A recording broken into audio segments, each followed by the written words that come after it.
il est important de dire que toute action politique s'inscrit dans un environnement international, national, local. Et nos décisions locales sont parfois les conséquences de décisions nationales. Et nous devons, en tant que citoyens, nous inquiéter, nous alarmer des événements qu'on a pu voir, la guerre en Europe, l'augmentation de l'inflation, bientôt peut-être cette réforme des retraites qu'il faut combattre.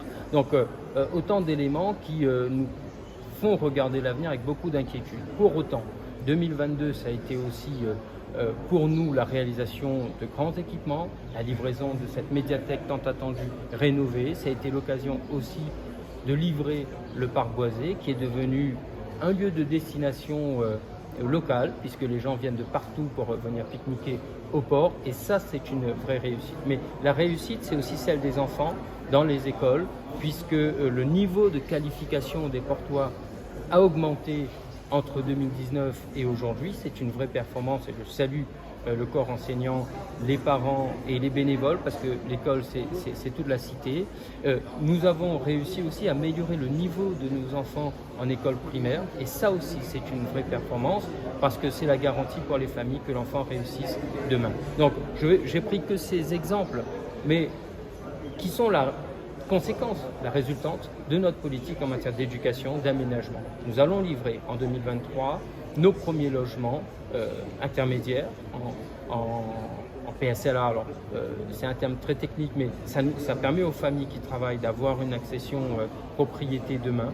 Nous allons continuer la commercialisation des parcelles existantes pour que les Portois y construisent notre case. Nous, ça va construire et livrer bientôt des logements étudiants au port. Donc voilà, la ville s'embellit, la ville s'apprécie, évolue. Et tout cela en tenant compte aussi de la situation que j'ai précisée tout à l'heure, pas d'augmentation des impôts. Il ne faut pas toucher au pouvoir d'achat des Portois. Donc nous avons fait le choix de ne pas augmenter les impôts en 2023, c'est important de le dire. Nous avons là aussi une politique sociale qui reste très dynamique et présente parce que la population en a besoin. L'actualité nous rappelle que notre population est fragile et que nous devons être au plus près de cette population. En termes politiques, c'est de la proximité, c'est du service à la population. Je pense aux plus fragiles, aux personnes âgées. Je pense à l'inclusion des personnes en situation de handicap avec tout le dispositif que nous développons dans les écoles, mais aussi en termes d'accessibilité pour ces familles.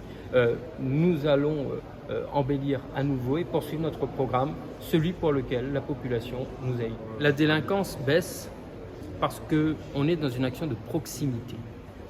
Il n'y a rien de pire que de dénigrer le citoyen. Et ce qui se faisait avant, c'est-à-dire ce dénigrement, a cessé en 2014. Il faut aller à la rencontre de la population, entendre, écouter, expliquer et construire. Parce que quand on responsabilise la population, les jeunes qui sont en demande, parce qu'ils le demandent, ont réussi à baisser le taux de la délinquance. Parce qu'ils sont dans un programme de réussite éducative, ils sont dans un programme de réussite d'insertion professionnelle. Territoire zéro chômeur de longue durée va venir améliorer nos outils, enfin renforcer nos outils pour l'insertion de cette population. Et donc, la population, le taux de délinquance diminue. C'est aussi la police municipale. C'est pas simplement aider, c'est être répressif quand il le faut. Nous allons doubler nos effectifs, nous allons mettre en place un système de surveillance urbaine. Et donc, voilà autant d'éléments qui nous permettra d'assurer une vraie tranquillité au port.